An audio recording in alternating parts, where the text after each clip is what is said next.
gestiones pasadas habíamos hablado, es importante que ustedes comprendan que lo que estamos tratando de plantear dentro de la Academia Emprender y con estos talleres es hacer el análisis de la bibliografía en base a los criterios que se plantean para la elaboración de estos exámenes, ¿no? Ya anteriormente y en gestiones pasadas para los anteriores ascensos de categoría, básicamente había descrito más o menos cuáles son los criterios que utilizan los técnicos para desarrollar estos exámenes. Sin embargo, cada año, y esto se ha estado dando en estas últimas gestiones, se ha estado modificando de alguna forma la bibliografía. Entonces, aquí viene la primera recomendación que siempre la repito en cada sesión. Colegas, no estudiemos mayor cantidad de libros o libros que no estén dentro de la bibliografía. O sea, no me refiero al hecho de que ustedes no puedan cultivarse en sus conocimientos, sino me refiero al hecho de que para este examen, específicamente para el ascenso de categoría, nosotros tenemos que leer única y exclusivamente los libros que se nos brindan en la bibliografía. En la bibliografía. Entonces, dicho eso, la mayoría de nosotros, de repente en su momento, por el miedo o porque de repente hay algunos que van a dar este examen por primera vez, piensan que el examen ingresa más o menos similar a un examen de la universidad, por ejemplo, en el que tenemos que resolver algunos problemas, etcétera, etcétera. Obviamente desde el punto de vista de nuestra área. Sin embargo, las preguntas que se elaboran para este tipo de exámenes tienen ciertos criterios, ¿no? El primero es que tanto la respuesta como la pregunta, o la pregunta y la respuesta, tiene que tiene que ser extractada del texto, de los textos específicamente, ¿no? 45 preguntas son de la especialidad, las otras 45 preguntas son del punto administrativo, la ley normativa, etcétera, etcétera. Que eso básicamente es la 070 y resoluciones más, resoluciones menos que esta gestión se han planteado. Pero en el tema de nuestra área, solamente debemos remitirnos a estudiar estos dos libros, ¿ya? Entonces, ¿a qué libros me refiero? Básicamente al primero que ya estuvimos haciendo el análisis de didáctica de las matemáticas para maestros, y el segundo que son matemáticas y su didáctica 1, ¿ya? Seguramente ustedes ya al haber repasado y los que han estado en las sesiones anteriores se han dado cuenta que estos dos libros básicamente son de educación primaria, es decir, son de educación primaria desde el punto de vista de la formación docente, porque estos dos textos se utilizan y se aplican en la formación de maestros del nivel primario. A pesar de que de repente no está elaborado dentro de nuestro medio, sí tiene ciertas características y similitudes con nuestro modelo educativo. Supongo que es por ese motivo que han tomado en cuenta a estos dos textos como parte de la bibliografía específica para el área de matemática secundaria. Eso no significa que estén bajando el nivel, no, todo lo contrario, porque si ustedes han leído ya estos libros y han seguido las sesiones, es básicamente la didáctica y la metodología, las estrategias, lo que nosotros debemos tomar de estos dos libros, no tanto así las operaciones, ¿no? De que las hay, digamos, ejercicios, algunos problemas, etcétera. Pero como ya he mencionado, los problemas también tienen que tener su solución dentro de este texto. Y si no tienen la solución, básicamente sería no tendría una validez dicha pregunta. Entonces, desde el ministerio son bien precavidos en esa situación. Cualquier pregunta que emitan va a estar extractado de estos dos libros. Ahora, pueden ser que más de uno o menos del otro, no sé. En muchos casos ocurre eso, pero remitámonos únicamente a estos dos textos para la bibliografía específica en esta gestión. Y eso me lleva a lo segundo, que yo anteriormente había mencionado, el tema de los exámenes de gestiones pasadas. No es nada malo seguir estudiando exámenes de gestiones pasadas, sin embargo, ¿qué causa en nosotros esa situación? Causa una desinformación. En el caso, por ejemplo, si nos vamos a lo normativo, en el reglamento de evaluación ha sufrido cambios casi al finalizar el primer trimestre. Y si ustedes revisan el reglamento de evaluación de la gestión pasada, el examen y las preguntas de la gestión pasada tenían bastante del reglamento. Sin embargo, como ya se ha modificado este tema, yo veo un examen de la gestión pasada o busco estos famosos exámenes que se dan en línea con preguntas de gestiones pasadas, lo único que causan es confusión. Entonces tienen que tener mucho cuidado en esa situación y remitirse de repente a la información que se les brinda a partir de la academia, que es actualizada, o tener la precaución de que esos simulacros y demás que están saliendo por ahí en internet estén con la bibliografía actualizada específicamente. Bueno, vámonos entonces a... Ahora nos toca ver el segundo capítulo, que dice resolución de problemas, ¿no? De la matemática y su didáctica, que sería el segundo libro, que tiene más o menos 110 páginas, ¿no? Entonces, iniciando en la página 66, al culminar el primer capítulo de este texto, se nos presentan algunas preguntas. Por ejemplo, ustedes pueden ver ahí, los que están siguiendo con su texto en la mano de repente. ¿En qué año se publica el decreto por el que se establece el currículum educativo básica de CAB? Ahora, este tipo de preguntas, por ejemplo, ¿van a ingresar al examen de ascenso de categoría? No, porque para empezar, este texto no es de nuestro medio. El currículum que aquí hace referencia no es el nuestro. De repente, esta fuera una pregunta para la ley 070, ¿no? Avelino Ciñani, la ley de educación Avelino Ciñani y Elizardo Pérez. Sin embargo, tendría que mencionarlo de forma específica. Y ya no sería una pregunta del área de matemática, ¿no? Sino sería una pregunta específicamente o sea, de nuestra especialidad, de estos dos textos, sino sería una pregunta basada en la ley 070, ¿no? O en el currículum base, etc. Entonces, tenemos que tomar eso como criterio de que ciertas preguntas que se plantean en estos textos no sirven para hacer preguntas de examen de categoría, ¿no? Como todas estas, por ejemplo, estos cuestionarios que se presentan al final de cada capítulo. Entonces, posteriormente tenemos el tema 2, que es la resolución de problemas, que solamente tiene 3 temas este texto. Entonces, vamos a ver el tema 2. La resolución de problemas.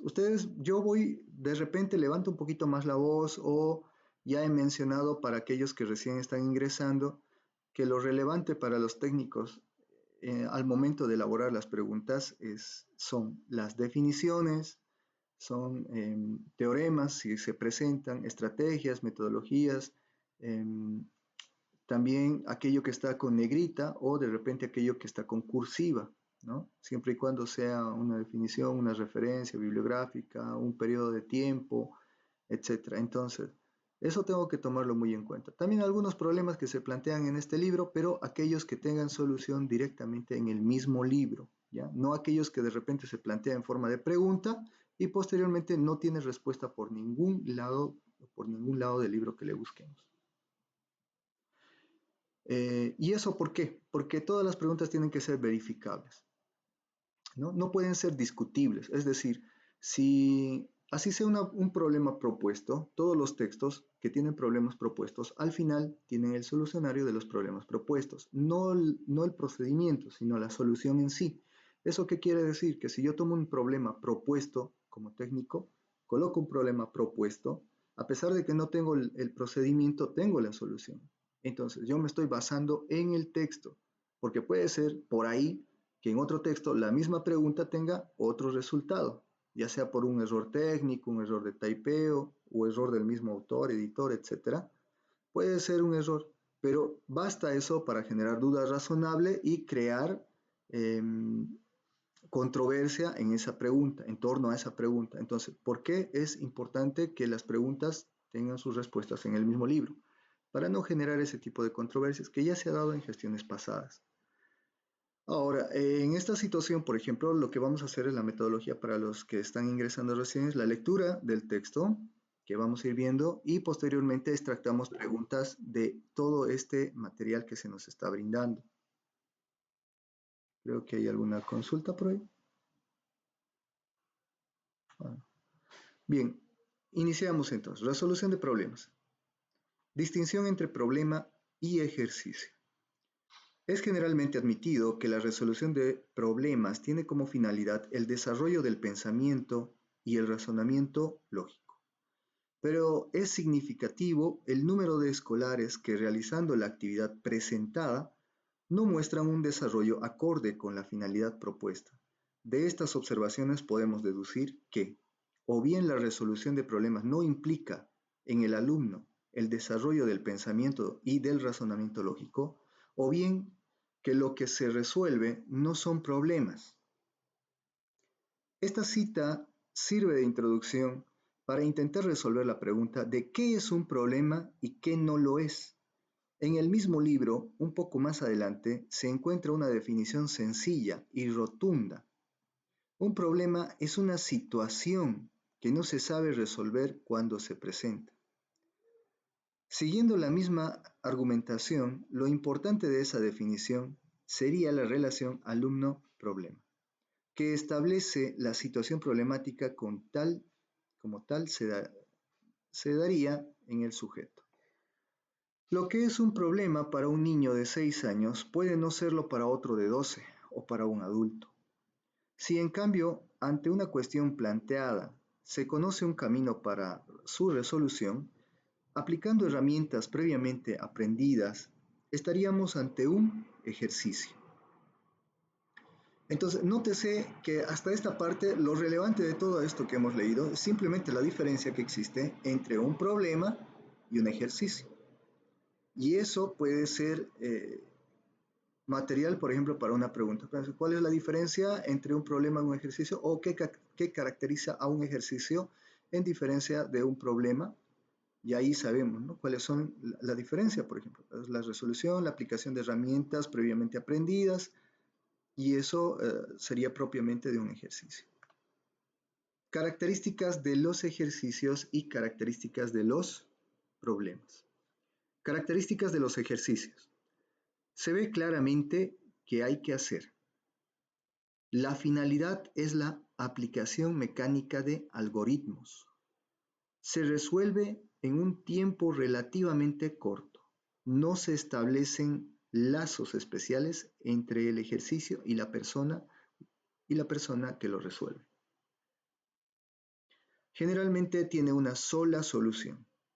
Son muy numerosos en los libros de texto, ¿no? Estamos hablando de los ejercicios. Entonces, los que van a ir remarcando, características de los problemas, ahora con los problemas. Suponen un reto. La finalidad es ahondar en los conocimientos y experiencias que se poseen para rescatar aquellos que son útiles para llegar a la solución esperada. Requieren más tiempo para su resolución. Las personas que se implican en la resolución lo hacen emocionalmente. En bloque inicial, debido a que la situación es desorientar. Dará paso a la voluntariedad y perseverancia por encontrar la solución. Y, por último, al grado de satisfacción una vez que ésta se ha conseguido. Pueden tener una o más soluciones y las vías para llegar a ellas pueden ser variadas. Suelen ser escasos en los libros de texto. Bien, esas son las diferencias. Y de repente esto es algo muy importante porque por lo general siempre algo que está dentro de cuadros son utilizados para las preguntas. Y eso ya lo habíamos ejemplificado igual en las anteriores sesiones, ¿no? Y también se nos plantea algunos ejercicios. Por ejemplo, ejemplo de ejercicio. Hállese el resultado de la siguiente suma. 7 cuartos más un doceavo más 3 quintos más 9 veinteavos. Ahora, la pregunta seguramente, y esos ejercicios van a entrar en el examen, de seguro que hay una pregunta similar, o de repente están pensando en eso. ¿Ustedes qué creen? ¿Qué creen que si esa pregunta, por ejemplo, podría ser pregunta de examen de categoría, hallar el resultado de esa suma? ¿Realmente nos brindaría una gran dificultad para solucionarlo? Porque comprendamos que a pesar de que este sea un texto dentro de la bibliografía de educación secundaria, es un libro para la formación de docentes del nivel primario. Por lo tanto, los planteamientos de ejercicios que puedan haber aquí, problemas, están direccionados al nivel primario. Entonces, dificultad no va a haber en la resolución de este tipo de ejercicios. Ahora, segundo, que no está la respuesta dentro del texto. Es decir, le buscamos y no hay. No hay una cápite que diga solución a todos los problemas o solucionario, no existe. Por lo tanto, al no tener eso, puede generar controversia, aunque sea muy simple el ejercicio. ¿Ya? Ahora, pero cómo podríamos utilizar esto como pregunta?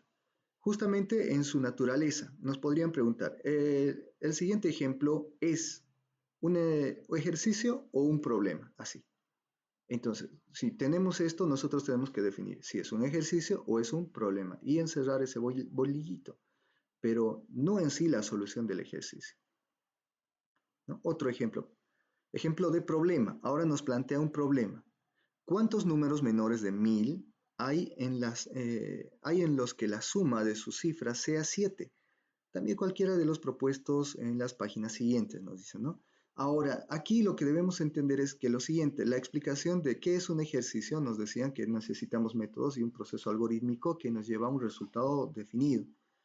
Sin embargo, el problema es más el razonamiento, la introspección que hace el estudiante en base a sus pensamientos y de repente a los conocimientos adquiridos, ya sea en aula o por la experiencia. Entonces, esa es la diferencia entre uno y otro. A pesar de que en ambos casos los resultados sí son un número específico, ¿no? Entonces, la resolución de los problemas tiene gran importancia, no solo en la enseñanza de las matemáticas, sino como técnica general utilizada en muchas otras disciplinas. Cuando les había mencionado el tema de las comillas cursivas y negritas, esto, por ejemplo, puede ser una pregunta. La capacidad para plantear y resolver problemas se encuentra en la base de cualquier disciplina científica. Suele ser un reto para el individuo. La actividad principal de las matemáticas consiste en la resolución de problemas. Cualquier matemático estaría de acuerdo con esta afirmación, aunque tenga poco que ver las nociones propias de los problemas matemáticos y las que subyacen a la concepción del problema escolar.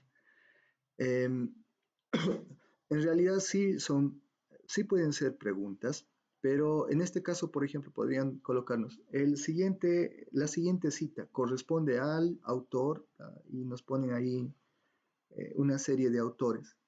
Entonces, de alguna forma, lo que está dentro de cursiva, negrita, entre comillas, subrayado, o definiciones, es buen material para elaborar ese tipo de preguntas. Segundo, pautas para la resolución de un problema. Se suele hablar de cinco fases en la resolución de un problema. Comprender el problema, primero. Segundo, elaborar un plan para su resolución. Tercero, reflexionar sobre la solución obtenida. Cuarto, redactar la solución. Quinto, comunicar la solución. Entonces tenemos comprender el problema, elaborar un plan para su resolución, reflexionar sobre la solución obtenida, redactar la solución y comunicar la solución. Son las cinco fases de la resolución de un problema. Y ahora vamos a hacer lectura de cada uno de ellos. Comprensión del problema. La lectura del enunciado de un problema tiene gran importancia y por lo tanto se debe efectuar atentamente. Al tiempo que se reflexiona sobre el problema, construyendo la imagen mental asociada a la situación planteada en el problema. Hay que saber exactamente qué se pide y cuáles son las condiciones del problema. La comprensión implica un cambio de presentación. El alumno pasa de una presentación inadecuada e incompleta del problema a otra completa y adecuada. El enunciado de un problema es un escrito matemático en el que se utilizan códigos especiales que hay que descifrar. Para esto se necesita entrenamiento. De hecho, se acepta que el enunciado no debe dejar al descubierto todos los aspectos del problema, que esos aspectos son también parte del problema y forman parte de la tarea a realizar. Los datos internos del problema se tienen que decodificar e integrar en la representación mental que del problema tiene el estudiante. Sirva como ejemplo de un enunciado que requiere una lectura atenta el siguiente ejemplo. El monstruo del lago Ness. La longitud del monstruo del lago Ness es de 20 metros de largo y la mitad de su propia longitud, pero no mide 30 metros de largo. ¿Cuántos metros mide de largo? Y este otro famoso enunciado con una redacción absurda. El problema de la edad del capitán. En un barco van 26 ovejas y 10 cabras. ¿Cuál es la edad del capitán del barco?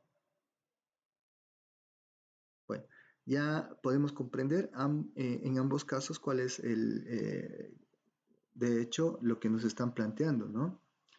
Elaborar un plan para su resolución. Más adelante se comentarán algunas estrategias posibles para la resolución del problema, aunque, naturalmente, no agotan todas las posibilidades y siempre quedará un campo para las iniciativas propias.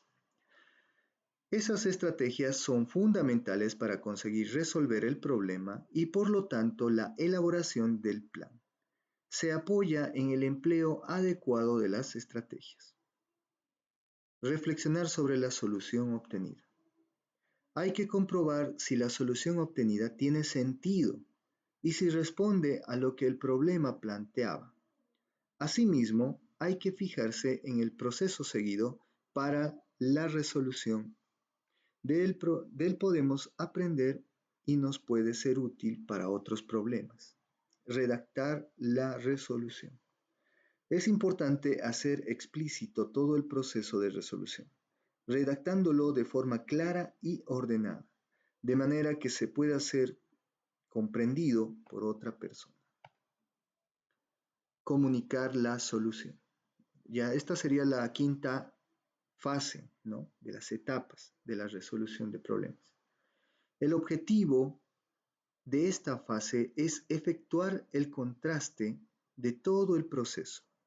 Los alumnos se encuentran entre sí las ideas que les han surgido, los caminos fallidos, las estrategias utilizadas, las operaciones realizadas, etc. De esta manera, se fomenta el trabajo cooperativo e interés por la investigación, las competencias creativas y comunicativas, y se impulsa la autonomía y el disfrute del trabajo realizado. La comunicación puede ser tanto escrita como verbal, y en ella se utilizará de forma progresiva el lenguaje matemático. 2.c. Estrategias de resolución de problemas. Hay muchos modelos para la resolución de problemas, algunos de ellos de corte más matemático y otros de corte más psicológico. Entre los primeros tenemos los propuestos por Polya y Schopenhauer. Entre los segundos tenemos el método denominado ideal, debido a Bransford, Stein o la propuesta de gestión mental de la Granderie. También hay muchos métodos de resolución, tales como los de Manson, Burton, Stansey o el de Fernández Bravo para la enseñanza primaria. A esos modelos y métodos les son comunes las estrategias de resolución. Una estrategia es un camino posible para resolver un problema. Eso sí, las estrategias suelen ser fructíferas, pues suelen ser útiles para la resolución de muchos problemas. La resolución de problemas mediante el empleo de estrategias desarrolla el pensamiento lateral, pensamiento divergente, fomenta el pensamiento creativo y ayuda en la obtención del rendimiento memorístico. Algunas estrategias para la resolución de problemas son las siguientes. Hacer un esquema, dibujo, tabla o diagrama. En la resolución de problemas, la organización es importante y suele ser la clave para encontrar la forma adecuada de resolución y a veces fundamental para llegar a una buena solución. Inciso A. Un pastor construye en su prado una cerca en forma de hexágono regular de 5 metros de lado. El pastor ata a la oveja cada día en un vértice distinto de la cerca, con una cuerda de 2,5 metros de longitud, y el séptimo día la ata en el centro con la misma cuerda. La oveja come cada día todo el pasto que está a su alcance. Se pide qué superficie de pasto se come la oveja cada día, qué superficie se queda sin pastar después de los 7 días. Bien, ahora hago una pausa en esta parte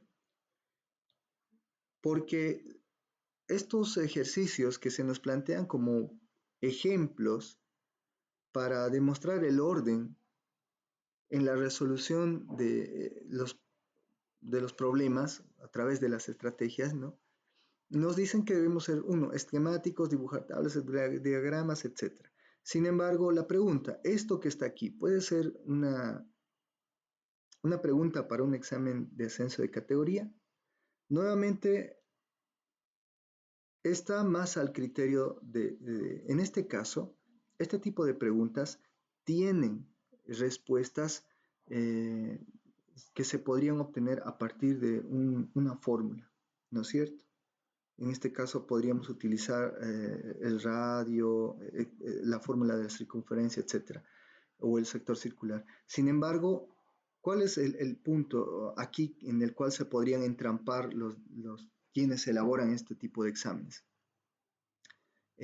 Como he mencionado, podría ser el tema de la autoría, es decir, depende mucho y en muchos casos hay problemas cuyas soluciones no necesariamente son correctas. ¿Por qué? Debido a diversos problemas, como ya he mencionado, es decir, podrían ser, por ejemplo, problemas de typeo o un error del autor, etcétera, etcétera. Y si dicho ejemplo se encuentra en otro libro con otra respuesta, entonces corren el riesgo de anular esa pregunta. Y al anular esa pregunta, básicamente tendrían que darla por buena para todos aquellos que dieron el examen. Y en todo caso, eso genera también una mayor cantidad de profesores aprobados, porque no nos olvidemos que con un punto aprueban no solo cientos, sino miles. Entonces, eso también genera mayor gasto económico porque por cada maestro que aprueba, obviamente es un gasto para el Tesoro General de la Nación. Entonces, ya ustedes entenderán por qué o qué es a lo que me refiero cada vez que les menciono esa situación del por qué los exámenes a veces en las preguntas tienen cierta trampa o truco, ¿no? Es porque básicamente la necesidad de aprobación es en base a un porcentaje de maestros, nada más. Bien, pero veamos por ejemplo estos ejemplos, ¿no? El B, ¿qué nos dice? Si en una clase de 30 niños hay 11 que llevan gafas nuevas, llevan jersey rojo y 15 no llevan ni gafas ni jersey rojo, ¿cuántos llevan las dos cosas? Y el tercero nos dice, en tu bolsillo tienes los siguientes, 5 monedas, 1 céntimo, 5 céntimos, 20 céntimos, 50 céntimos y 1 euro. ¿Cuántas cantidades distintas se pueden formar? Nuevamente repito, este libro ha sido elaborado para educación o formación de maestros del nivel primario en España. Entonces, la moneda que ellos utilizan y en los ejemplos, en los libros en ambos libros van a observar en los problemas y en la misma redacción nos plantean pesetas o euros. Entonces, ustedes de repente están pensando que en el examen va a ingresar bolivianos o la moneda conocida, ¿no? Hasta donde yo recuerdo, se tiene completamente prohibido modificar algo de la bibliografía. Los técnicos no pueden modificar nada, ni colocar sinónimos. Es decir, no puedo yo hacer ese truco para que los maestros digan, hacer que se equivoquen a propósito, cambiarle un sinónimo y demás, ¿no? Tiene que estar tal cual ahí. La respuesta tendría que ser de forma textual lo que se encuentra en el libro. Si está en euros o pesetas o centavos, etcétera, de esa forma tiene que trabajar quien elabore este examen. Y no modificar o hacer una contextualización hacia nuestro medio, hacia nuestro entorno. Eso, hasta donde yo recuerdo, estaba completamente prohibido. Bien, estudiar todos los casos posibles. Inciso A. Se tienen dos fichas de cartón en las que se ha escrito un número en cada una de sus dos caras, tirándolas al aire y sumamos los números que dan a la vista. Se pueden obtener los siguientes resultados: 36, 41, 50, 55. Se hace una tirada al aire y los dos números que dan vuelta a la vista son 25 y 30. ¿Cuáles son los dos números que han quedado ocultos? ¿No? Es decir, se plantean varios ejercicios como estos, ¿no? 4 hombres, uno de los cuales había cometido un crimen, hacen las siguientes afirmaciones al ser interrogados por la policía. Arturo: David lo hizo. David: Antonio lo hizo. Gustavo: yo no lo hice. Antonio: David mintió cuando dijo que lo hizo. Si solo una de estas afirmaciones fuera cierta, ¿quién sería el culpable? Y si solo una fuera falsa, es decir, ahora vamos a lo que nos permite. En la definición de problema decía que esto buscaba más que el estudiante desarrolle ciertas capacidades. En todo caso, también dentro del mismo libro plantea que hay muchas formas de llegar a un resultado y que los resultados pueden variar dependiendo del criterio de la persona que haga el análisis del problema. ¿Eso qué quiere decir? Que aquí las preguntas de este tipo de ejercicios son más o menos, bueno, en realidad son muy abiertas. Y en todo caso, las respuestas que se trabajan para el examen de ascenso de categoría tienen que ser cerradas, cerradas. Entonces, ya sea una definición, ya sea una fecha específica, el nombre de un autor o una porción de texto, la pregunta tiene que estar direccionada a una respuesta cerrada. No dar al yo creo, yo pienso, o desde mi opinión, o desde mi experiencia debe ser esto. Si eso ocurre, ya el examen de por sí ya estaría mal. Entonces, elegir una buena notación. Tenemos tres cajas iguales y tres cajas iguales y 5 guantes de la mano izquierda, todos ellos iguales. ¿De cuántas maneras se puede distribuir en las tres cajas? Indicación: si los guantes los representamos por A y las cajas por B, la secuencia BAA, BA, BAA nos indica que en la primera caja hay 2 guantes, en la segunda un guante y en la tercera 2 guantes. Considerar casos particulares. Empezar por lo fácil, resolver un problema más simple, descomponerlo en problemas más sencillos. ¿Cuál es el resultado de sumar los primeros números impares? Es un ejemplo, ¿no? Aprovechar las regularidades como la inducción. La inducción y la deducción son dos potentes métodos usados en la ciencia y en particular en matemáticas. Inducción. Y esto es a lo que me refiero. O sea, esta parte es importante. Por ejemplo, ¿cómo define aquí? Sea P sub n una afirmación referida a un número natural n. Por ejemplo, en una fila de piezas de dominó, P sub n es igual a la ficha que ocupa el lugar n. ¿Se caerá? Ahora, no es tanto el problema, como ya anteriormente he mencionado, sino la definición. Porque de repente en un examen podría indicar la definición de acuerdo al libro Matemática y su didáctica, la definición de la palabra inducción es, o sea, ya de entrada nos dicen de acuerdo al libro Matemática y su didáctica. Y se nos está planteando que la definición de inducción es, y se nos pone ahí, por ejemplo, esta definición. Se nos pone otra definición como la de, qué sé yo, del diccionario. ¿Qué es definición? Definir es... o la definición que podemos encontrar, por ejemplo, en otro libro, póngale en el de Sebastián Laz o Goñi Galarza. ¿Y qué es lo que ocurre ahí? Eh, la respuesta tiene que ser la que está en este libro. ¿Y qué pasa si alguien de repente está pensando y dice, no, pero igual es una definición valedera? Sí, es válida esa definición. Sin embargo, nosotros debemos remitir o concentrarnos única y específicamente a lo que está redactado dentro de este texto. A pesar de que la otra definición también tiene validez, muchos de los autores lo que hacen es en una definición ponerle su propia característica para que se difiera un poco del resto. Pero nosotros nuevamente recalco, tenemos que basarnos en este texto. Así ustedes crean que esta definición no sea coherente, tenemos que remitirnos única y exclusivamente a lo que está en este texto. Bien, y ahí se nos plantea, ¿no? P sub 1 cae la ficha 1, P sub 2 cae la ficha 2, P sub 3 cae la ficha 3, P sub K cae la ficha K. En una cola de personas P sub N, el amigo que ocupa el lugar N conoce su secreto, etcétera, etcétera.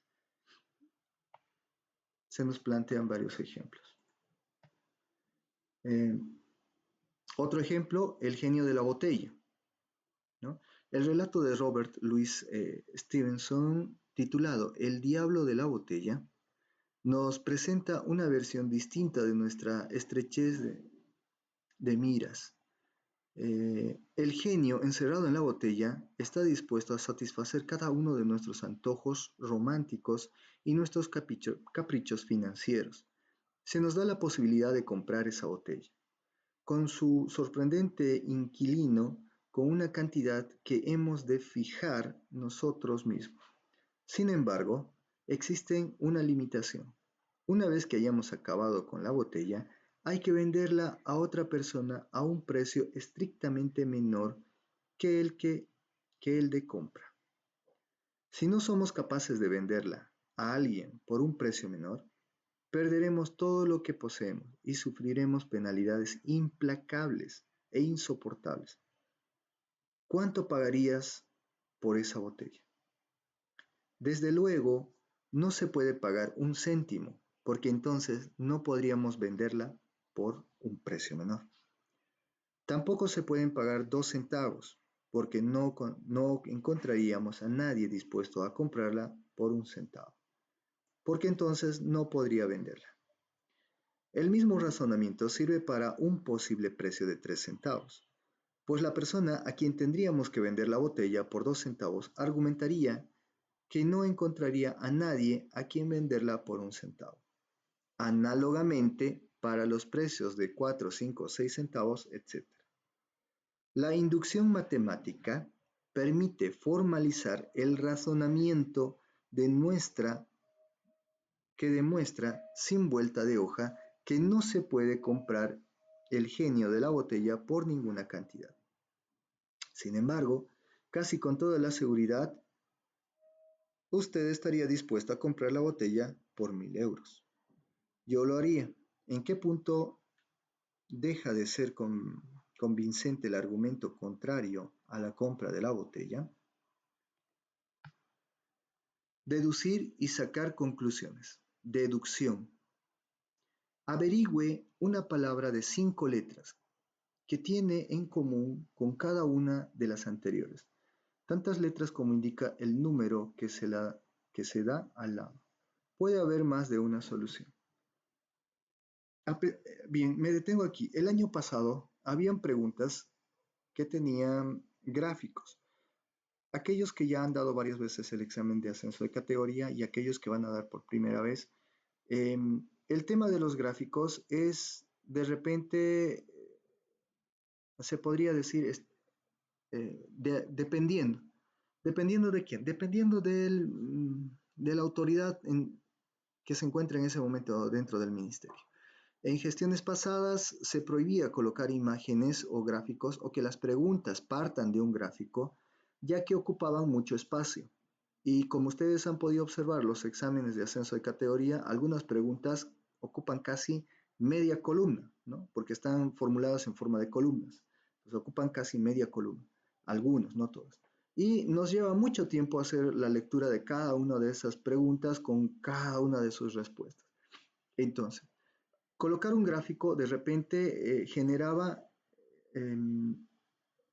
o requería mayor cantidad de páginas, y mayor cantidad de páginas implica mayor gasto. Entonces, el tema era reducir el gasto, y para eso no se permitía estructurar bajo esquemas de gráficos, ¿no? Sin embargo, en la gestión pasada sí ingresaron algunos gráficos. De hecho, algunas preguntas surgieron de los gráficos, como esa pregunta que salió del hombre que estaba cargando un mundo, ¿no?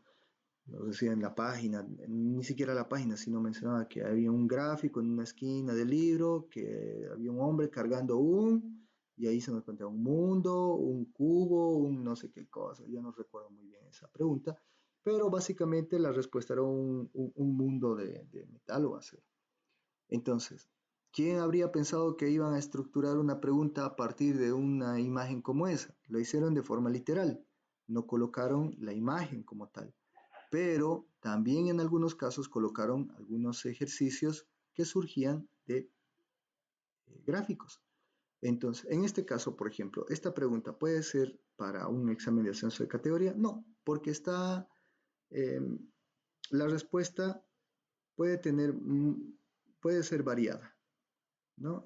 Esto dependerá de cuán amplio es el conocimiento se podría decir, de las palabras del profesor. Entonces, no podríamos colocar una sola respuesta porque básicamente si ustedes se dominan toda la lengua española y el diccionario como tal, de repente no solamente hay una, sino hay muchas más, porque aquí no dice específicamente una sola pregunta, sino encuentre la, ¿no? Entonces, es una pregunta muy abierta. Tantear, ensayo y error. Inciso A. En un bolsillo tenemos monedas de 5, 20, 50 centavos. En total 12 monedas con un valor de 2,85 centavos. ¿Cuántas monedas hay de cada clase? Nuevamente, todas estas preguntas incurren en una serie de respuestas que pueden variar, ¿no?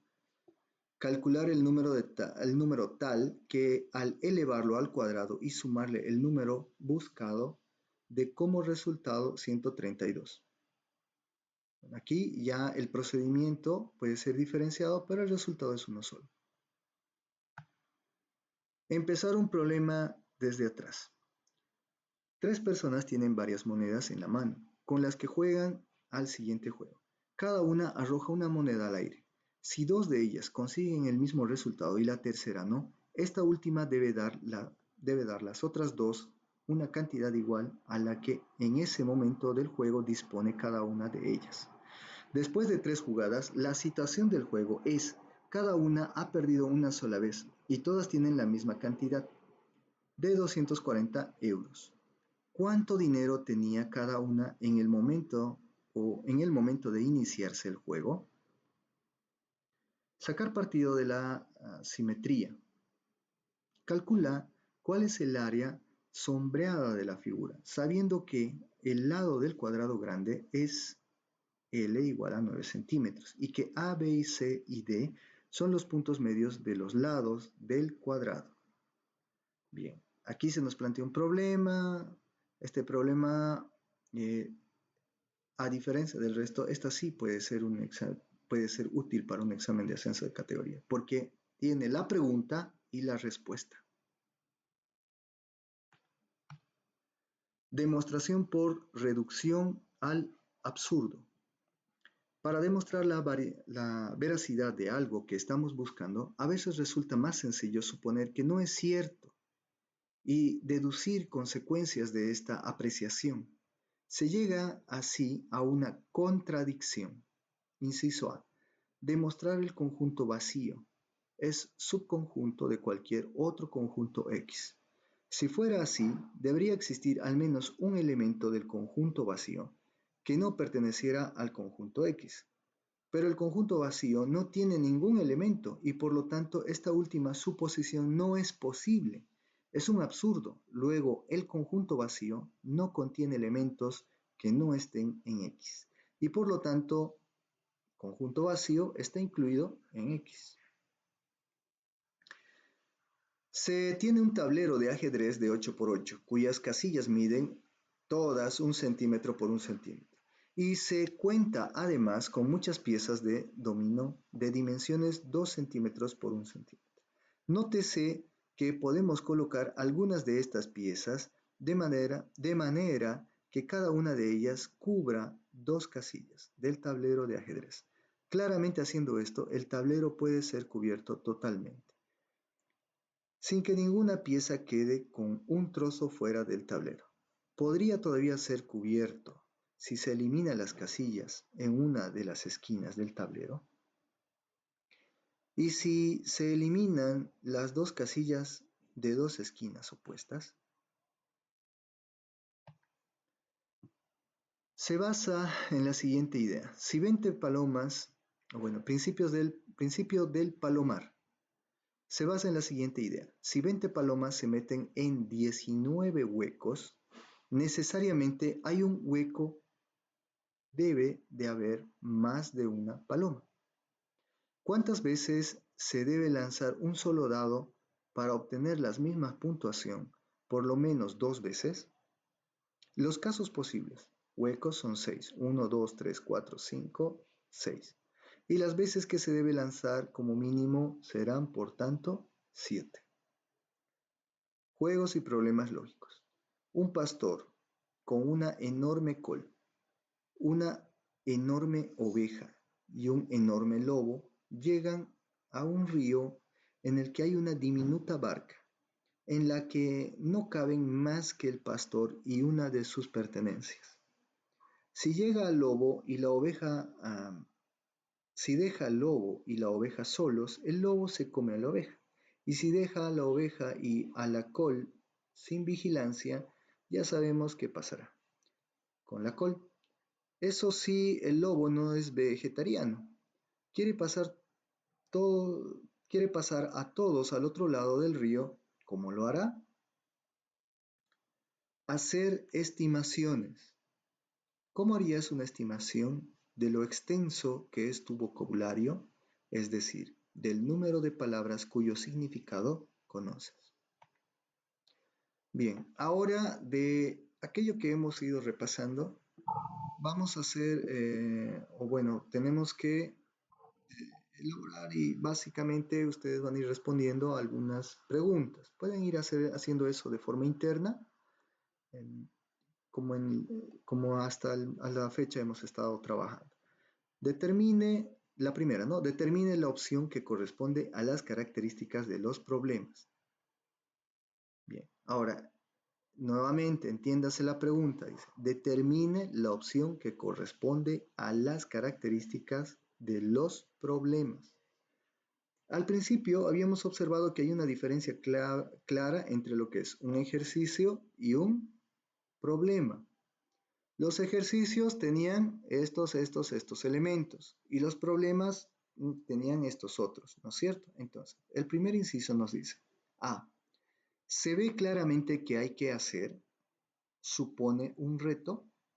B, la finalidad es la aplicación mecánica de algoritmos. Inciso C, requiere más tiempo para su resolución. Inciso D, no se establecen lazos especiales entre el ejercicio y la persona que lo resuelve. Inciso E, generalmente tienen una sola solución. Bien. La respuesta correcta, requieren más tiempo para su resolución. El resto son características de los ejercicios, ya que los ejercicios se ve claramente qué es lo que hay que hacer, como por ejemplo una operación matemática, una multiplicación, una división, que estaban ahí de ejemplos.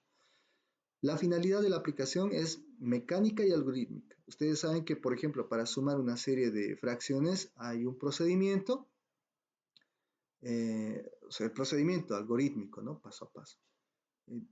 Y requiere menos tiempo porque, de hecho, depende mucho de la capacidad, en este caso de la persona o del estudiante, y no tanto así del problema en sí. Hay estudiantes que con solo observar la operación, de repente nos brindan la solución de manera inmediata. ¿Por qué? La resolución es mental. Entonces, puede ser un tiempo mínimo.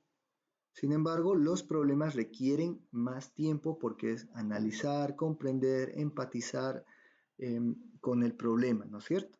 Entonces, no se establecen lazos especiales entre el ejercicio y la persona, a diferencia del problema, porque no se olviden que el problema se resuelve desde las emociones del alumno, ¿no? Partiendo de las emociones del alumno. En cambio, en el ejercicio no hay una conexión entre el ejercicio y la persona. Y generalmente tienen una sola solución. Estamos hablando de los ejercicios, no de los problemas, porque en los problemas las soluciones pueden ser diversas y variadas, y el camino para llegar a ellas también pueden ser diversas. Esas son las características de los problemas, ¿no? Y las que están aquí, la A, B, el D y E, son características de los ejercicios. Pregunta número 2. De acuerdo a las fases de resolución de un problema, ¿cuántas y cuáles son las fases en la resolución de problemas? Bueno, esto igual lo hemos recalcado. ¿Cuántas son las fases? Para empezar, ¿son 5 o 4? Los que hayan dicho pensando que son 5, perfecto. Hasta ahí ya tenemos media respuesta. Son 5, eso quiere decir que C y D no pueden ser. De antemano descartamos esos dos. Ahora el problema es cuáles son. Y no nos olvidemos que para este tipo de exámenes la memorización es importante, ¿no? O sea, por eso es que ponen este tipo de bibliografía, porque justamente ahí hay donde agarrar. Es más fácil aprobar un examen resolviendo ejercicios, porque es lo que ustedes hacen todo el tiempo, todos los días en el aula, que ponerles un libro que sea literal, o sea, de forma literal estoy hablando, cuyos problemas requieran de la memorización textual de todo el libro. Entonces, ¿cuál es más complicado? ¿Resolver ejercicios o memorizarse todo el libro? Obviamente, en todo caso, memorizarse. Porque basta que cambie un sinónimo y la respuesta es incorrecta, ¿no? Entonces, son 5. Inciso A, comprender el problema, elaborar un plan para su resolución, reflexionar sobre la solución obtenida, redactar la solución y comunicar la solución. Inciso B, son 5. Comprender el problema, elaborar una estrategia para su resolución, reflexionar sobre la solución obtenida, redactar la solución y comunicar la solución. Ustedes se han dado cuenta, solamente ahí varía una palabra, entonces, ¿cuál será la respuesta correcta? Inciso A, elaborar un plan para su resolución. No es elaborar una estrategia para su resolución, sino elaborar un plan. Tercera pregunta. De acuerdo a las estrategias de resolución de problemas, una estrategia es, inciso A, un camino posible para resolver un problema. Inciso B, un proceso algorítmico posible para resolver un problema. Inciso C, un método posible para resolver un problema. Y recuerden que esto estaba como con cursiva y subrayado. Y no se olviden que incluso nosotros en la práctica educativa eh, preguntamos a nuestros estudiantes, si lo vamos a un examen literal, por ejemplo, preguntamos a nuestros estudiantes definiciones de teoremas, lemas, axiomas, corolarios, etcétera, ¿no? Entonces, lo mismo en este caso. Es una definición. De acuerdo a las estrategias de resolución de problemas, una estrategia es un camino posible para resolver un problema, un proceso algorítmico posible para resolver un problema, un método posible para resolver un problema, o en definitiva ninguna de las anteriores. Y es un camino posible para resolver un problema. Esto estaba subrayado con negrita y cursiva, si mal no me equivoco. O subrayado entre comilla y con cursiva, ¿no? Entonces, es importante recordar esos detalles específicamente. Pregunta número 4. Del hacer un esquema, dibujo, tabla o diagrama en el que se plantea el siguiente problema. Si en una clase de 30 niños hay 11 que llevan gafas, 9 jersey rojo y 15 no llevan ni gafas ni jersey rojo, ¿cuántos llevan las dos cosas? cuya solución es... Les había mencionado que si la respuesta no está en el libro, la pregunta no sería válida, o el ejercicio en todo caso, no sería válido para un examen de ascenso.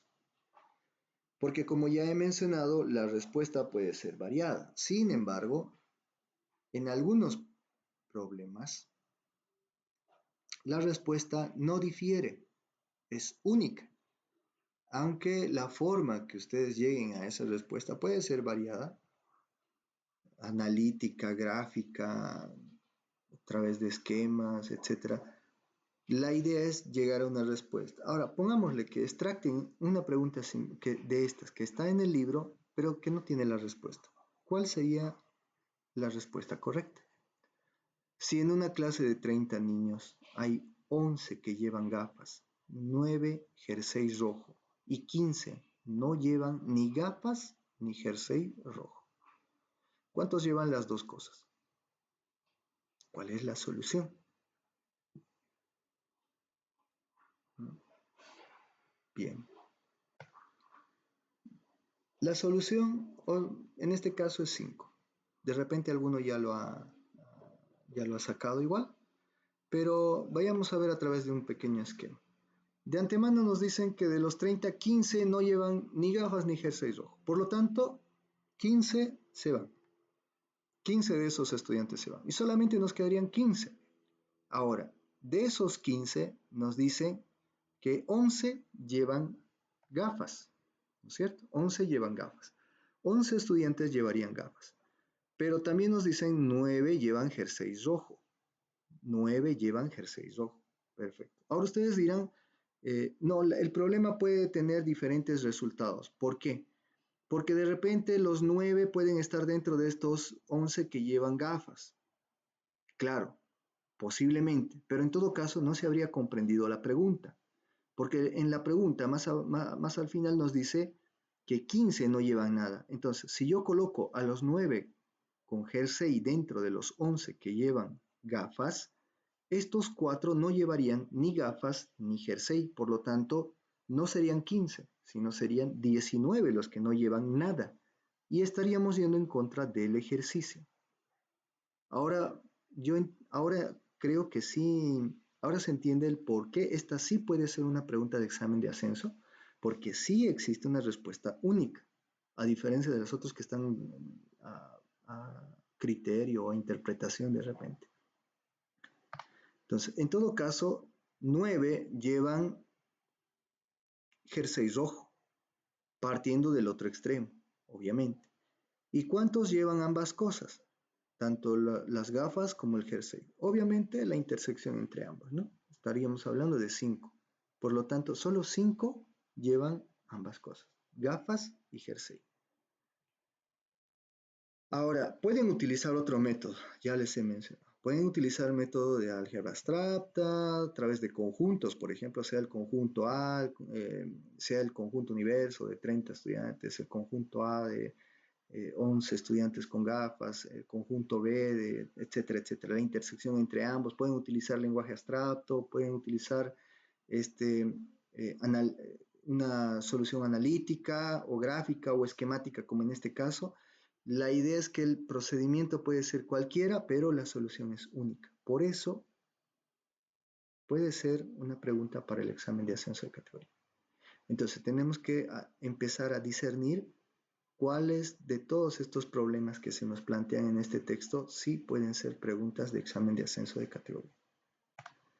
Bien, pasemos a otra entonces. La pregunta número 5. De acuerdo al capítulo 2, resolución de problemas, del libro Matemática y Lógica, dos potentes métodos usados en la ciencia y en particular en la matemática son, inciso A, la lógica y la razón. Inciso B, la lógica y la abstracción. Inciso C, la inducción y la deducción. Inciso D, la lógica y la deducción.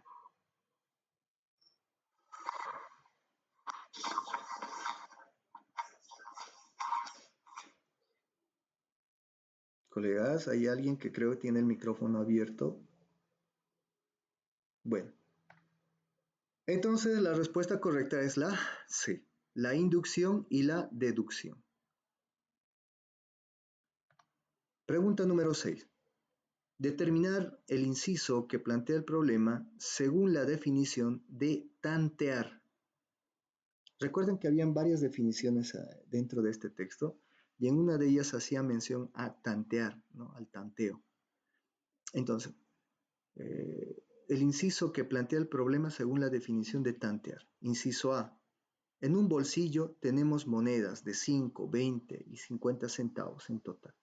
12 monedas con un valor de 2,85 centavos. ¿Cuántas monedas hay de cada clase? Primero ejemplo. Inciso B. Calcular el número tal que al elevarlo al cuadrado y sumarle el número buscado de como resultado 132. Inciso C. Los incisos A y B. Inciso D. Ninguno de los anteriores.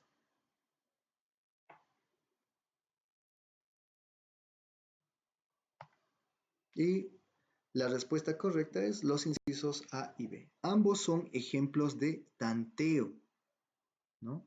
Son ejemplos de tanteo. Pregunta número 7. Calcula cuál es el área sombreada de la figura sabiendo que el lado del cuadrado grande es L igual a 9 centímetros y que A, B, C y D son los puntos medios de los lados del cuadrado. Muy bien. Entonces tenemos ahí el ejercicio. Yo les había mencionado que de este ejercicio está ahí su respuesta al lado. Sin embargo, no se encuentra de tal forma como lo observan ustedes ahí, ¿no? A igual a 16,2, B igual a 15, C 15,2, inciso D, ninguno de los anteriores. Entonces, obviamente se requiere recordar un poquito el texto, ver el gráfico y ya ustedes seleccionan cuál es la respuesta correcta. En este caso, realizando las operaciones, dividirían el resultado, ¿no? Porque si el lado del cuadrado completo es 9, entonces tenemos ya obviamente el área de todo el cuadrado, pero tendríamos que dividirlo entre la cantidad de cuadraditos que se forman a raíz de las líneas y los puntos medios. Entonces, ¿cuál es el resultado correcto y cuál es el procedimiento? Bueno, el procedimiento puede ser variado, ya he mencionado, pero en este caso el procedimiento surge de este gráfico que tienen al lado. Al tratarse de líneas paralelas y puntos medios, básicamente cada segmento forma un cuadradito, es decir, 1 y 2, un cuadradito, 1 y 2, otro cuadradito, 1 y 2, otro cuadradito, 1 y 2, otro cuadradito. Por lo tanto, ¿cuántos cuadraditos tenemos? 1, 2, 3, 4 y el de medio 5. Eso quiere decir que 81 dividido entre 5 nos tiene que dar 16,2, ¿no? Ahora ustedes, tal vez para los que recién están dando el examen por primera vez, pueden pensar, pero no creo que en un examen ingrese resultados con decimales. Y la verdad es que sí ingresa. Y no solamente con décimas, sino puede ingresar con centésimas. Considerando que estos ejercicios no son o no requieren un tiempo muy grande para su resolución, ¿no? Entonces, ellos plantean cada problema o cada ejercicio para que sea resuelto en 1 minuto y fracción, 1 minuto 10 o 15 segundos por cada pregunta, porque tenemos en total 120 minutos para resolver las 90 preguntas, ¿no? 45 de especialidad y 45 de tema legal administrativo. Entonces, no debemos entretenernos con una sola pregunta, sino ir pasando, si en el caso de que de repente no recordemos muy bien la respuesta de una, entonces tenemos que ir pasando o no hallemos la lógica dentro de la pregunta, vayamos pasando para no perder mucho tiempo en una sola. Bien, ahora pasamos al segundo bloque de la lectura. No sé si el tiempo nos dará porque son 3 bloques, vamos a ver hasta dónde llegamos ahora. Aunque debemos, problemas referidos a situaciones abiertas. Aunque debamos conocer las estrategias para resolver problemas, hay muchas más que las que hemos mencionado. Y además, en los problemas las estrategias no se presentan en estado puro. Quiere esto decir que un problema a veces se puede resolver mediante más de una estrategia, de diferentes formas, es decir, o que a veces interviene más de una estrategia en la resolución de un único problema. Además, los problemas no se nos presentan agrupados por la estrategia de resolución a la que puedan pertenecer, porque descubrir la estrategia forma parte del abordaje que efectuamos del problema y de su resolución. 1. Tienes un folio, lo doblas por la mitad y vuelves a doblar, lo que resulta formando dos partes iguales. Con unas tijeras haces un corte, como el que se indica en la figura. Al desdoblar, ¿qué figura te saldrá? Piénsalo antes de cortar. ¿Qué cortes tendrás que hacer para que te salga otra figura que se te ocurra? Y para un hexágono y para un octágono estrellado. La palabra capicúa, de origen catalán, cap cabeza y cua cola, designa a aquellos números cuya cabeza y cola son iguales, es decir, que da lo mismo leerlos de derecha a izquierda que de izquierda a derecha. ¿Sabrías decir cuántos números capicúas hay? Vete rellenando para ello la siguiente tabla. No nos olvidemos que nos están planteando únicamente problemas y en un examen difícilmente nos van a poner esta pregunta. ¿Por qué? Porque para empezar va a llevar más de 1 minuto 15 segundos.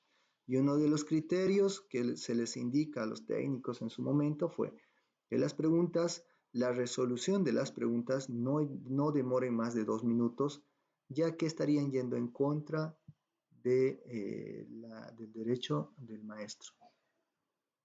Análogamente a las palabras capicúas, se las llama palíndromos, del griego palín, de nuevo, y dromos, carrera. Es decir, palabras o frases que se deletrean igual empezando por la izquierda o por la derecha. Como por ejemplo, sus, radar, salas, anilina, dábale arroz a la zorra, es abad, etc. ¿Sabrías decir algunos palíndromos de 3 letras? ¿Cuántos números menores que 1000 tiene la suma de sus dígitos igual a 7? El ajedrez es un juego antiquísimo, inventado en la India y que lleva ligadas muchas leyendas. Consta de un tablero de 64 casillas blancas y negras alternadas, llamadas escaques, y 32 figuras llamadas trebejos. Su inventor, Zeta, fue llamado por el rey Shahram maravillado por el juego. Al fin de recompensarle, le propuso que pidiera cualquier cosa que se le ocurriera. Tras pedir un periodo de reflexión, Zeta se presentó al día siguiente, maravillando al rey con su modesta petición. Soberano, manda a entregar un grano de trigo por la primera casilla del tablero. Un simple grano de trigo, contestó admirado el rey. Sí, soberano. Por la segunda casilla ordena que me den 2 granos. Por la tercera 4. Por la cuarta 8. Por la quinta 16. Por la sexta 32. Por la séptima 64. Basta, interrumpió irritado el rey. Recibirás el trigo correspondiente a las 64 casillas del tablero, de acuerdo con tu deseo, pero has de saber que tu petición es indigna de mi generosidad. Al pedirme tan miseria recompensa, menosprecias irreverente mi benevolencia, tiraré, mis servidores te sacarán un saco con el trigo que solicitas. Zeta sonrió, abandonó la sala y quedó esperando a la puerta del palacio. El tiempo pasó. Al día siguiente el matemático mayor del reino pidió audiencia al rey. En todos sus graneros no existe la cantidad de trigo que exige Zeta. Si deseas entregar la recompensa prometida, ordena que todos los reinos de la tierra se conviertan en labrantíos. Manda desecar los mares y océanos, ordena fundir el hielo y la nieve que cubre los lejanos desiertos del norte, que todo el espacio sea totalmente sembrado de trigo y ordena que toda la cosecha obtenida sea entregada a Seta. El rey escuchaba lleno de asombro las palabras del viejo sabio. Dime, ¿cuál es esa cifra tan monstruosa? Dijo reflexionando. Oh soberano, 18.446.744.709.551.615 granos. Representa esa cifra la cantidad anterior, en cifras la cantidad anterior. Sabiendo que un meridiano terrestre mide 40.000 kilómetros, halla el radio de la Tierra, halla la superficie de la Tierra y elimina la parte cubierta por agua. Sabiendo que un metro cúbico de trigo contiene cerca de 15 millones de granos de trigo. Por favor, un momentito. Hola.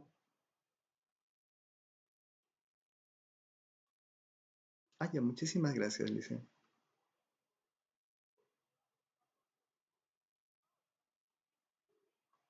Ya, perfecto. Ya, perfecto. Gracias.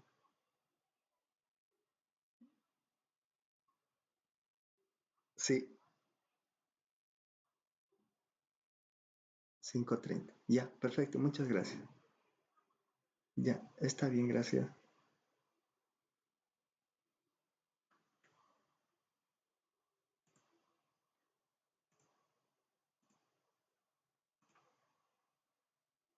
Muy bien.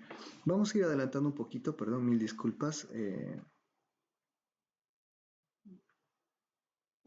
Toma hojas de papel rectangulares y medida de pliegues considerables. Bueno, aquí básicamente se nos están planteando algunos ejemplos y algunas cuestionantes que surgen de este tipo de ejercicios.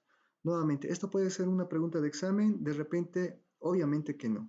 Las respuestas pueden ser variadas, dependerá mucho de la estrategia que podemos utilizar, pero a diferencia de el material que sí se puede utilizar, por ejemplo, son esto, ¿no? Son las propiedades geométricas, etc. Por ejemplo, aquí hay una que dice esto. Hay varias maneras de calcular una raíz cuadrada. Entre ellas está el empleo de propiedades geométricas, que nos permite ver gráficamente el valor de esta raíz o de esa raíz. La primera, mediante el teorema de Pitágoras. Segunda, utilizando el teorema de la altura. La tercera, mediante el teorema del cateto. Entonces, no necesariamente se nos plantea el mismo ejercicio, sino básicamente cuáles son los teoremas. ¿Me entienden? O sea, es decir, no es el ejercicio en sí, sino la aplicación de los teoremas, que puede surgir como una pregunta. Por eso es importante de repente memorizar estos detalles. ¿Cuáles son esos teoremas? Teorema de Pitágoras, teorema de la altura, teorema del cateto. Y nuevamente se nos plantea una serie de ejercicios en los cuales, por ejemplo, tenemos un mecánico, cogemos 4 barras iguales, etc. Vamos a ir adelantando un poquito porque el tiempo no nos va a dar para llegar a las preguntas nuevamente. Entonces, pasamos a lo más relevante, como por ejemplo el contenido en sí. Problemas escolares. Si se les pregunta a los alumnos qué es lo que entendieron por problema, nos podemos encontrar con alguna de las siguientes respuestas. Es algo que se resuelve mediante operaciones. Es un número que sirve para adivinar las preguntas sobre los números que aparecen en las frases. Es algo difícil que hay que resolver y que ayuda a pensar. Los problemas escolares tienen como característica principal la estructura matemática que se crea entre el enunciado y la resolución. El enunciado describe una situación, y según la estructura matemática con la que se resuelva, el problema será uno u otro tipo. Hay que tener en cuenta que cualquiera que sea el problema escolar, los niños de esas edades en la resolución de problemas no solo deben movilizar competencias cognitivas, sino también son importantes la motivación y el componente afectivo. Protocolo.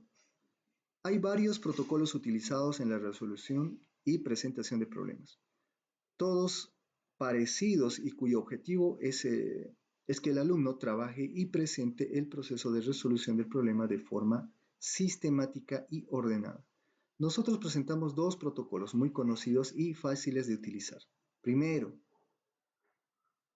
por un lado, se presentan los datos del problema y por otro, se expresa la operación a realizar, poniendo al lado de esta el cálculo que corresponde y escribiendo por fin el resultado de la siguiente manera. Datos, expresión de la operación, cálculo.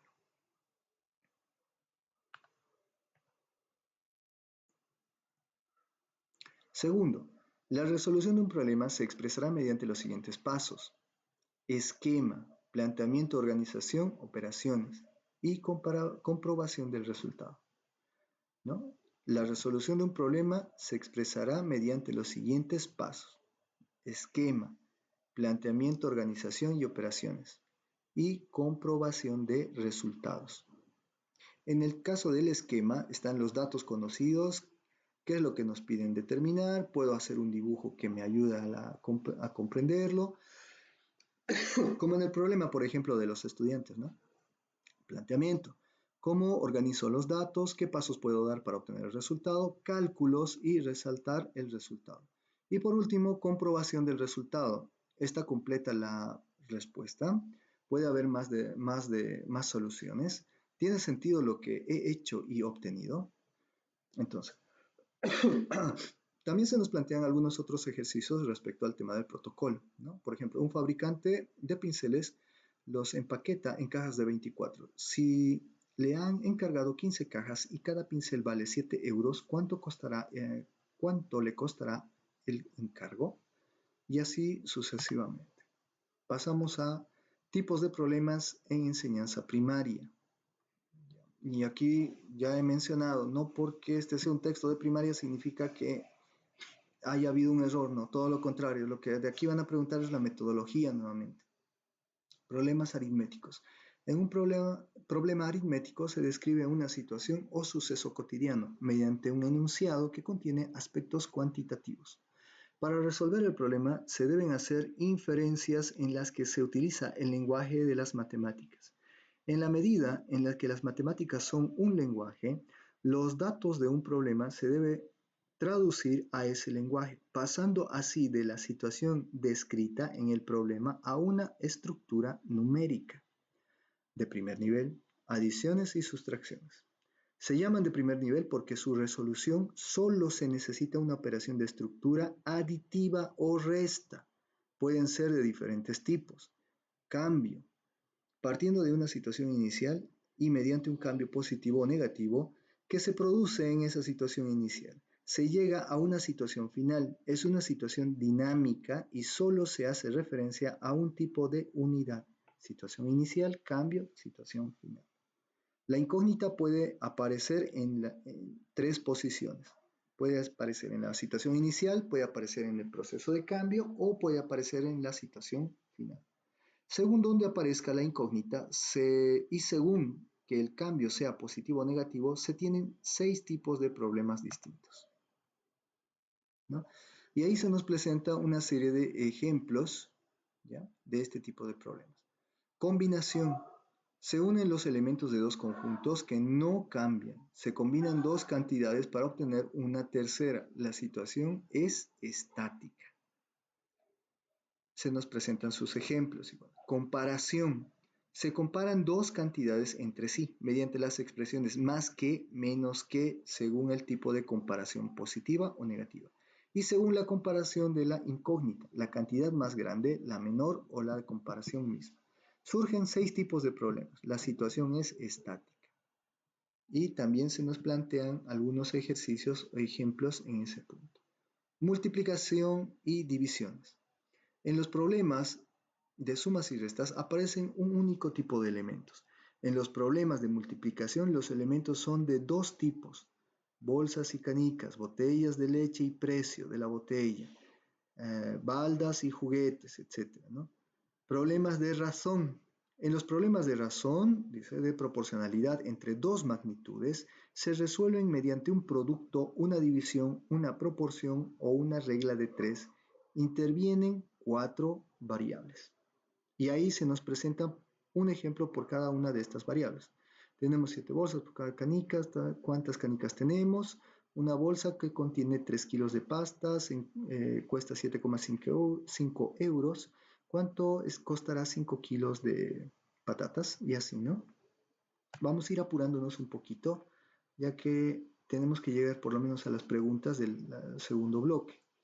Todos estos problemas se pueden expresar mediante tablas, como en los ejemplos, ¿no?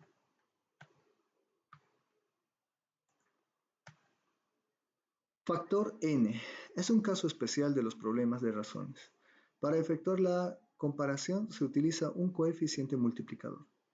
Por ejemplo, los zapatos cuestan 72 euros, un balón de baloncesto cuesta 8 veces menos. ¿Cuánto cuesta el balón? Problema de combinación, producto cartesiano. Tenemos dos tipos de elementos que se combinan mediante el producto cartesiano para obtener otro elemento compuesto de los dos anteriores. Ejemplo, combinando mis pantalones y camisas me puedo vestir de 24 formas diferentes. Tengo 4 pantalones, ¿cuántas camisas tengo? Obviamente 6, ¿no? Es decir, bueno, de segundo nivel, en este tipo de problemas se debe realizar más de una operación que además puede pertenecer a diferentes campos conceptuales, por ejemplo, restas y multiplicación.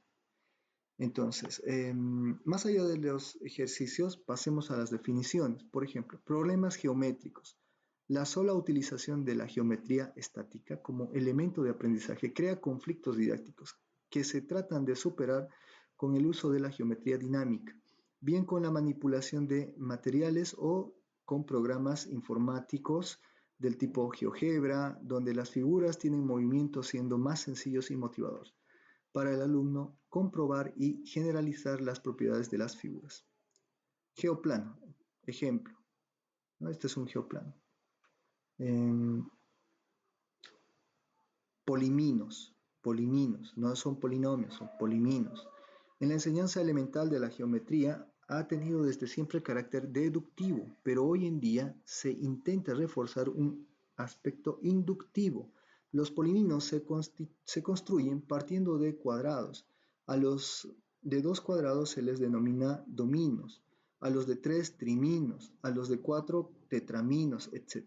Los poliminos fueron creados por Golomb, que los introdujo en 1954 en un artículo titulado Chesterboard and Polyminos. Ejercicio. Construye todos los... Bueno, esto es un ejercicio partiendo del polimino, ¿no? Problema de razonamiento lógico. Ejemplo, Amparo y Liz son parte de madre. Los abuelos de Olga, Mario, padre de Enrique, es hermano de Álvaro y marido de Sonia. Diego y Matías son los tíos de Susana. María y Antonio son los suegros de Sonia. Con todos estos datos construye el árbol genealógico de la familia. Problemas de recuento sistemático. Bueno, en este caso, por ejemplo, el año pasado hubo 2 preguntas o una pregunta, si mal no recuerdo, de este tipo de ejercicios, donde sí había un gráfico y pedían determinar el número de caras que tenía el bloque. Bien, vámonos a las preguntas, ¿ya? Para cerrar esta sesión y este bloque. Primera pregunta. Análogamente, hacemos referencia a la palabra capicúa, de origen catalán, cap, cabeza y cua, cola.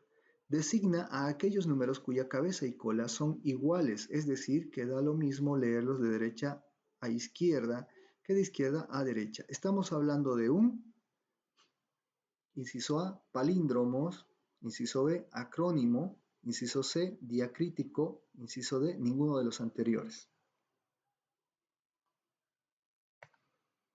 Y es el inciso A, palíndromo, ¿no? Pregunta número 2. ¿Cuántos números menores que 1000 tienen la suma de sus dígitos igual a 7? Nuevamente les mencionaba que este tipo de preguntas sí tienen resultados exactos. Entonces, ¿qué es lo que tenemos que hacer? Tratar de discernir cuáles sí pueden ser preguntas, ¿no? Ya eso ya lo habíamos hablado hace rato. Entonces, ¿cuál es la respuesta correcta en este caso? Bueno, para empezar, bajo el criterio de que tiene que ser igual a 7, El procedimiento puede ser variado a través de un esquema, un gráfico. De repente en ese momento ustedes se van a poner a escribir los números del 1 al 1000 y hacer las cuentas. Sin embargo, el resultado es 13, ¿no? El resultado es 13 porque de una cifra tendríamos solamente un número, que sería 7. De dos cifras tendríamos únicamente 6 posibles combinaciones, ¿ya?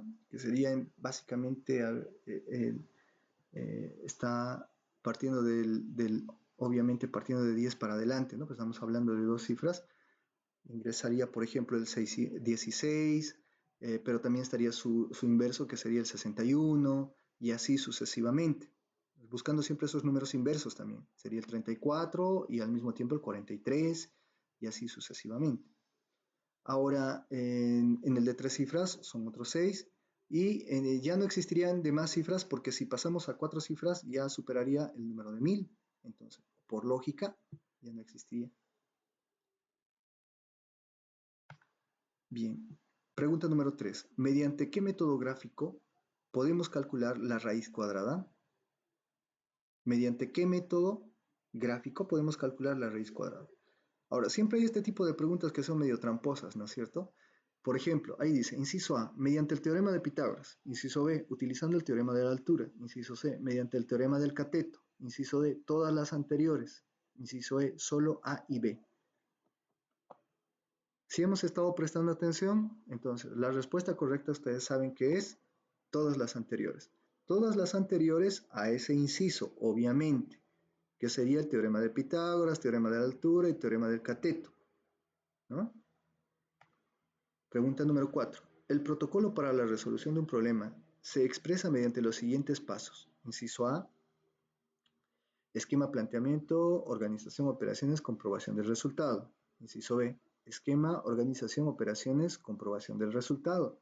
Inciso C, esquema, planteamiento, operaciones, comprobación del resultado. Inciso D, ninguno de los anteriores. Y la respuesta correcta, el inciso A, el esquema, el planteamiento, organización, operaciones y la comprobación de los resultados. Número 5. En los tipos de problemas de enseñanza primaria, los problemas aritméticos y en específico, ¿por qué se denomina de primer nivel? Inciso A, porque en su resolución solo se necesita una operación de estructura aditiva o de resta. Porque en su resolución solo se necesita una operación de estructura simple. Inciso C, porque en su resolución solo se necesita una operación de estructura gráfica. Inciso D, ninguna de las anteriores. Y en este caso, la respuesta correcta es el inciso A, porque en su resolución solo necesita una operación de estructura aditiva o de resta. Cuando hablábamos de segundo nivel, no se olviden que cuando habla de segundo nivel, ingresa de los dos esquemas, es decir, tanto de aditivo como de multiplicativo o división, ¿no es cierto? Entonces iba, por ejemplo, una multiplicación, una resta, o una división, una multiplicación, una división y una suma, etc. Pregunta número 6. El ejemplo, miren a Javier, están haciendo una colección de cromos de animales. Miren, tiene 187 cromos, tiene 46 más que Javier. ¿Cuántos cromos tiene Javier? Corresponde a combinación, comparación, permutación, ninguna de las anteriores.